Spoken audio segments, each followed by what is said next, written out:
Bonjour et bienvenue sur cette vidéo de présentation de Tails. Alors, qu'est-ce que Tails? Eh bien, Tails est une version spéciale de Linux sous Debian version 6. Et cette version est paramétrée de façon à pouvoir booter une machine à partir d'un CD ou d'une clé USB sous Linux. Mais la particularité, c'est que Tails est configuré pour protéger votre anonymat. C'est-à-dire qu'il intègre le réseau Tor et tout le trafic réseau est redirigé sur le réseau Tor. Et également, lorsque vous avez terminé d'utiliser la machine, il efface toute trace de votre passage. Il n'y a aucune donnée qui est persistante sur les disques durs de la machine que vous avez utilisée. Dans cette vidéo, je vais vous montrer comment booter Tails dans VirtualBox, qui est un logiciel permettant de faire des machines virtuelles, mais également comment booter Tails à partir d'une clé USB sous VirtualBox. Alors, donc avant de commencer, vous devez bien sûr télécharger VirtualBox et l'installer à l'adresse que je vous indique dans la vidéo. Vous devez également télécharger Plop Linux version 4.2.2, la dernière version actuelle, à l'adresse que je vous indique également. Et vous devez télécharger bien sûr l'image disque de Tails à l'adresse tails.boom.org. Voilà. Donc je vais créer une nouvelle machine virtuelle sur VirtualBox.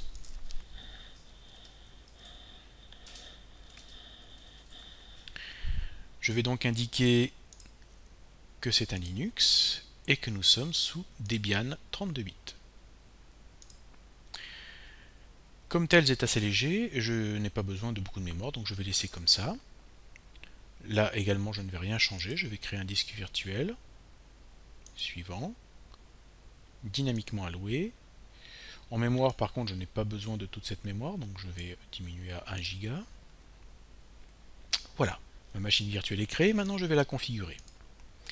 Pour le premier démarrage de Tails, nous allons démarrer sur l'image CD. Donc je vais cliquer sur Stockage, puis sur le lecteur CD, et je vais aller chercher mon image CD de Tails. Je vais également rajouter ma clé USB que j'ai déjà branchée sur mon ordinateur. C'est une clé USB 16 Go en USB 2. Et je vais décocher l'USB 2 EHCI. Je vais donc ajouter ma clé. Voilà. Je suis prêt à démarrer Tails. Je clique sur démarrer.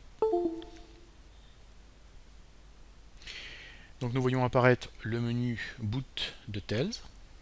Nous le laissons comme ça, nous ne changeons rien.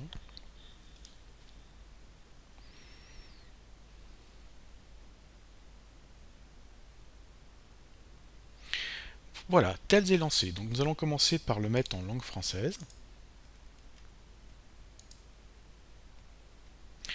Et il nous demande si nous voulons plus d'options. On va dire oui, comme ça je vais vous montrer un petit peu quelles sont les options de Tails. Donc déjà, avec plus d'options, on peut mettre un mot de passe sur la session. On peut activer un camouflage pour faire croire qu'on est sous Windows XP, ce qui a aujourd'hui assez peu d'intérêt puisqu'il y a de moins en moins de machines tournant sous Windows XP vu que ce système d'exploitation a été abandonné par Microsoft. Il peut également usurper toutes vos adresses MAC de carte réseau. Et puis, bien sûr, connexion par le réseau Tor. Donc là, on ne change rien, on clique sur connexion.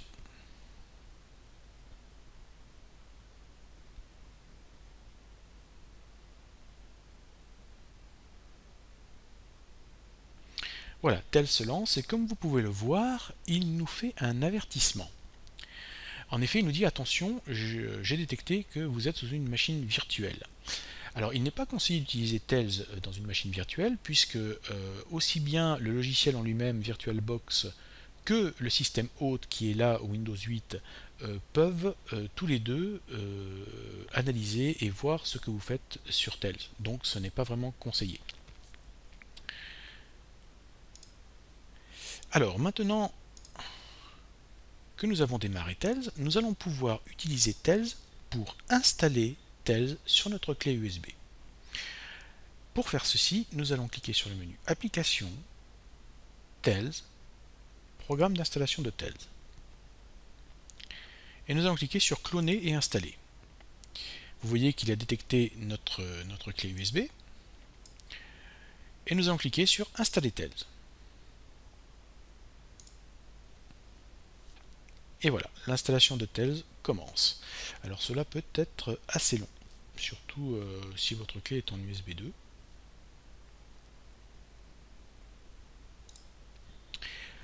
Voilà, TELS a été installé sur notre clé USB.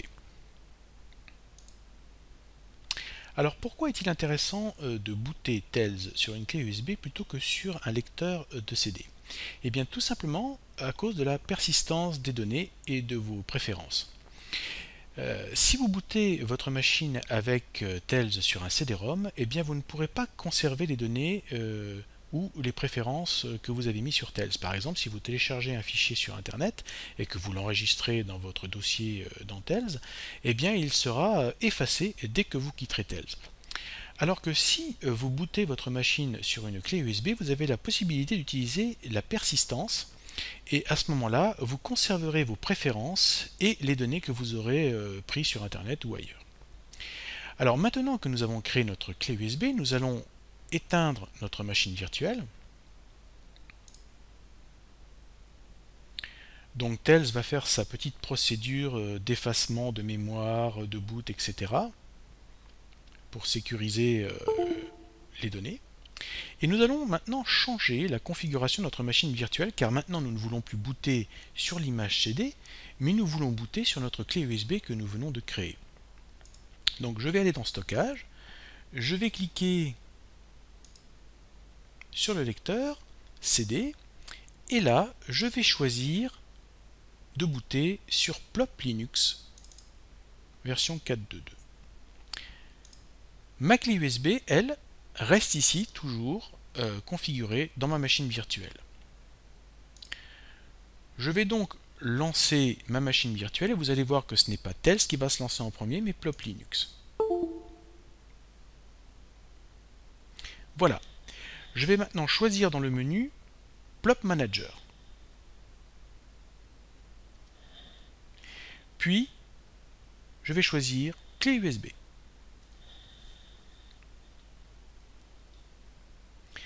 Voilà, nous voyons de nouveau le menu boot de TELS.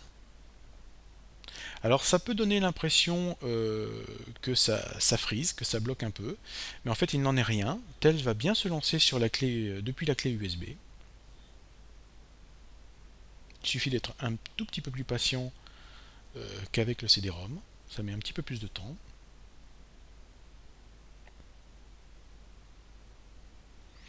Voilà. TELS est en train de se lancer. Donc vous voyez, ça met un tout petit peu plus de temps qu'avec le CD. On a l'impression que ça a bloqué, mais en fait ça n'a pas du tout bloqué. Il a bien continué son chargement.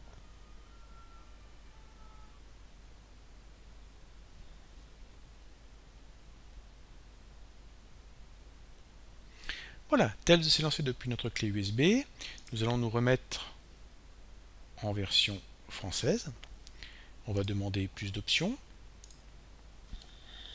Mettre notre petit mot de passe simple.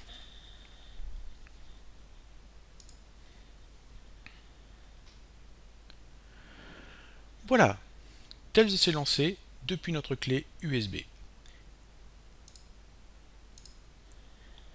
Maintenant, ce que nous allons pouvoir faire, c'est paramétrer la persistance, car maintenant nous sommes bien sur la clé USB et nous pouvons utiliser la persistance. Donc nous allons cliquer sur le menu TELS, puis configurer le stockage persistant.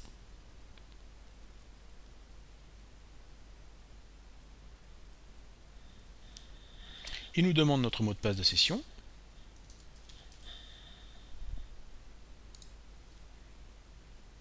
Et il commence la création du volume persistance sur notre clé USB.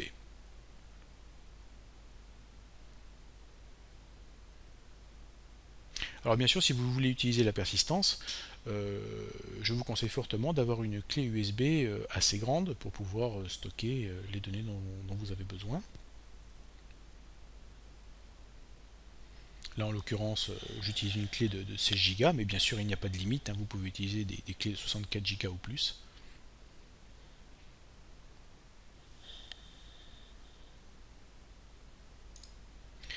Voilà, il a terminé de configurer notre volume persistant.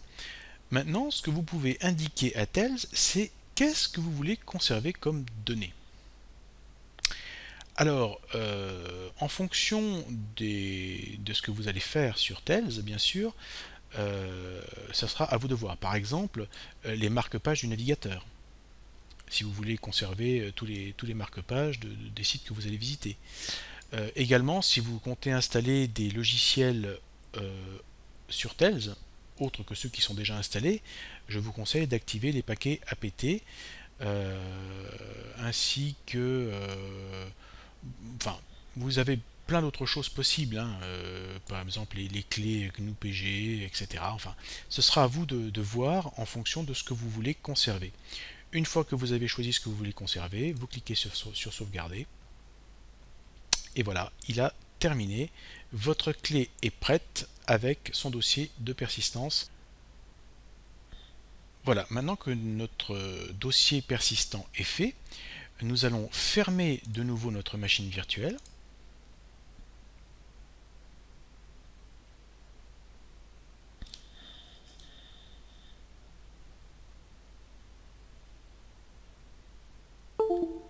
Et nous allons la relancer.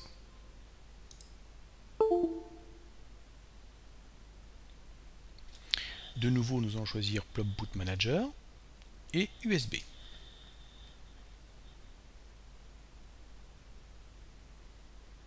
Nous revoyons le menu Boot de Tails, qui va mettre toujours un peu plus de temps à se lancer que si c'était sur un CD-ROM.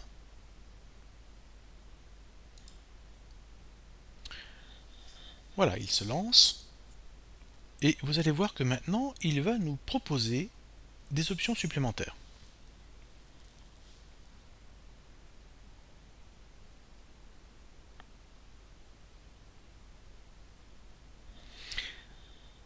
Voilà, nous allons repasser en langue française. Et vous voyez qu'il nous demande cette fois-ci si nous voulons activer la persistance. Alors nous allons dire oui. Taper notre mot de passe de session.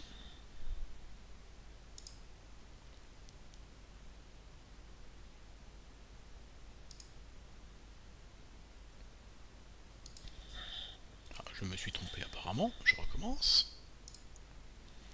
Donc c'est le mot de passe qui nous a donc, c'est pas le mot de passe de session, pardon, j'ai dit une bêtise, c'est le mot de passe qui nous a été demandé au moment de la création du dossier persistant. Là nous créons un mot de passe de session.